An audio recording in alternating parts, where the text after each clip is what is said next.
I don't need to be Detroit Lions alumni. I don't need to be Detroit Lion fanboy. What I'm here to do is look at it because I enjoy the sport. I enjoy looking at the matchups. I enjoy looking at what happened, cause and effect. I am legend number 84. Leveling up, about to get more. You know it. Setting standards while I'm getting more. Making it hard to catch 84.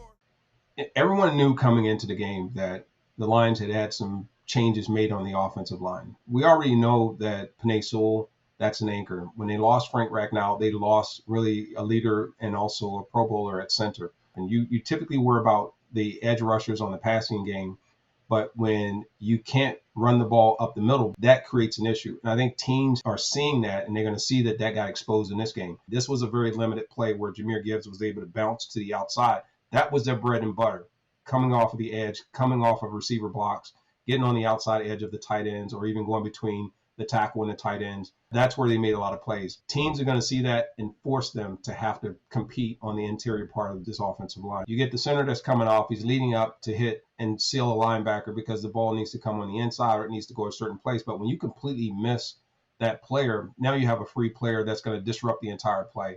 Causes Jahmyr Gibbs not to be able to be a downhill runner like we've seen in the past, where they're able to get up on the linebackers pretty quick before they could react. Now he's having to bounce to the outside, which is fine, but that's where all the pursuit is. The blocking scheme on this was meant to go inside, not outside. So you're going to have heavy pursuit coming to the outside. Those are those type of plays that will completely blow up your spot. St. Brown on this play, defensive back is supposed to maintain outside leverage. That's why you see him with his butt to the sideline, keeping an eye on the quarterback, but also seeing the receiver. The problem with that is if the receiver breaks outside on a deep route like St. Brown does, he's going to cut across that defensive back. He has to swing his hips all the way back around, which is almost impossible to make a play on that. But he drifts too far inside. He's supposed to, as a defensive back, gain distance off of him, not to get too far away because you got two verticals on the inside. The safety's even playing deep, and he's getting behind those guys. But when he turns here, it isn't possible for that defensive back. This is just a great position by St. Brown to come out of the break, know where the chains are, and make the play. We're used to seeing that. Teams are going to make adjustments. The Packers made adjustments. The type of player that St. Brown is this. He's a high volume player. You want to get him a lot of short passes, try and get him the ball in space. He's a chain mover. He's going to convert on those first downs. Teams know that he's critical to sustaining drives for this team, especially in short downs and distances. He does a great job as a possession receiver in the seams, where he knows where he has options to break out, to break in, to sit down, or to run away from a defender if it's in man coverage. In doing that, it gives the quarterback time to look at the first read, and then he knows he can come back because he has time at the second level. So the first level are the short routes. The second level are those intermediate routes. And then the third level are those deeper routes. So when he's running mainly those short routes to the deep route, to the middle routes, the secondary routes, that gives the quarterback time to set the defense, whether he's looking off or whether or not he is moving the people out of areas that he's trying to target. What will happen when you get the ball to a player like St. Brown? Teams are going to have to commit closer to the line of scrimmage and try and jam him up earlier. When you want to keep the defense honest, you have Jameson Williams. You have Tesla. You have Raymond. Raymond is a player that I think gets underutilized sometimes. He is aggressive. He's used to the physical contact because of his play in special teams. And I would like to see him get even more involved because he's a good runner after the catch. St. Brown is going to be pivotal because it seems like he was their bread and butter on moving the chains. Jahmyr Gibbs or David Montgomery when they would dump the ball off. But then Sam LaPorta started to open up because you're focusing on Gibbs, Montgomery, you're focusing on Jameson Williams. And when you're focusing on St. Brown and those guys, you got those four players. Who did they forget about? The tight end. That's why LaPorta was able to go out and really have his way in man-to-man coverage, zone coverage, making things happen. I think the game plan was there. The execution wasn't. I also felt that the adjustments weren't happening in time. I think Jared Goff felt comfortable at points, and then he got away from that because the pressure.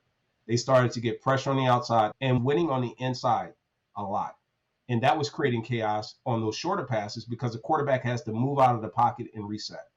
And when Jared Goff moves, a lot of people say he's very accurate on the move and he's on the run. I don't doubt that. But I think it disrupts the play. It disrupts the timing of the plays. And offensively, if I had to say what was the biggest factor that Green Bay was able to do in this game, it was to disrupt the play flow. It was to disrupt the passing lanes, and it was to make the running backs not have to have that initial downhill attack in the middle. They had to bounce, but they were prepared for the bounce. The defensive backs and the safeties would commit downhill, and the corners would try and be aggressive on the corners with the receivers to try and contain. St. Brown being shaded on the outside edge like we saw before. What you're going to have is the safety is going to be spying him a lot, and they want him to break inside. If St. Brown does any route or breaks anywhere inside, then the safety can play aggressive and come downhill because that's his guy that he'll have with the safety over top. So when we run this play, St. Brown, when he runs up, the guy backs out, but what Jared Goff thinks is that he's been abandoned. They immediately switch, and you got guys that are dropping, and they rush less. This is, again, play recognition to see that at the snap, some things have changed. One, they're not going to get the first down because St. Brown reads it hot, and he hooks up very quickly. The defensive back runs to the outside. Goff doesn't see the safety quick enough, and he's got a beeline downhill, and he knows that's where they're trying to go. So this was almost a baited play by the safety coming downhill. So the minute they broke to the outside, the safety's there, the ball's already gone, and unfortunately, this results in no points again in the red zone for this team. Costly turnover, costly play. Now, right here, this seems like that's a wide open opportunity, but the speed in which that safety is seeing that, and he's able to break on that, that's discipline on defense, that's film study, that's baiting, and that's really not being able to see it. But if you look to the top, that's where the advantage and the disadvantage occurs.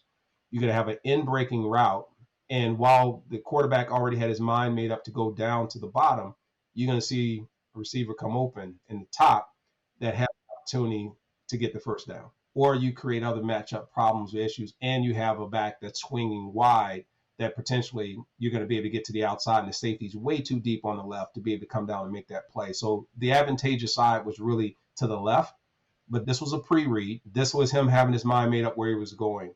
And I'm not saying he didn't go through his progression or his reads because he had time, but here it was just a matter of that's where he wanted to go with the football. The final thing I would say to this is that's a hell of a play. This is a guy laying out for the football. This is intensity.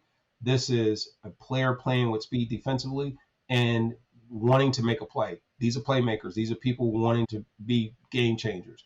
With LaPorta, he was a player that they needed last year. He was a player that we've seen that how great he can contribute to this offense. It was great seeing that they were targeting him, and he was getting quite a few passes that were big plays. On this particular one, you get him out on a linebacker, he's going to move around that backer, which is a brilliant play. If he cuts in front of the backer, then what happens, the backer can see him, he runs with him, he knows where he is. By going on the outside edge around the backer and then making one step in and then coming back out, he knows that it's been vacated by the vertical that was on the outside edge of him. So he knows everything that was going to be there in that area to his left is going to be vacated because he has two verticals on the outside. They're going to take those other players out. All the traffic is on the inside. Good play recognition by LaPorta. Jared Goff having time. You get the pocket that holds, and now you have a play. And again, that's what we were used to seeing with them. It comes down to execution. Teams that can consistently make good plays and play consistently well, execute well, keep turnovers low, no broken assignments, those are good offenses. Those are good offensive systems. Those are good players and even great players, next level players. But if you can't do it on a consistent basis, these smaller one-offs, play here, play there, means yes, you sustain drives, but you don't finish. It also means that you can move the ball in pieces, but you're not moving it consistently that is going to create change for the opponent, whether it be offensively or defensively. Where's the mindset of this team? This was definitely not the type of performance that a team that we saw one game 2 years ago from the Super Bowl and then having home field advantage all the way through last year that came back and played this type of a game. So I'm going to write this one off as an anomaly for right now. And fans, y'all know I love you. But we go up and down and we're in and we're out. We can do that. Players can't do that. Players can't check in and check out. Players have to always be present. They always have to believe that this is the year, this is the time to get it done. And when you're the back-to-back defending NFC North champions, you got to play that way. Day one.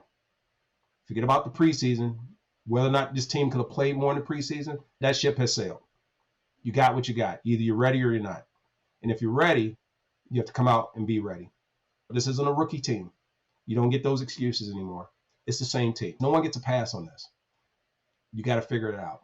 The Lions will figure it out. I'll figure it out with you next time when we're here. So keep chiming in. I love breaking down film, as you all know. I got my own POV, my own point of view. I'll share that with you each week. So make sure you subscribe and you like this channel, and you continue to let people know that we're coming here, we're breaking it down. You're going to get my point of view every week. Love to hear your comments, so leave the comments below. Let me know what you think. Continue to follow Lions Nation Unite, and we appreciate you. Peace.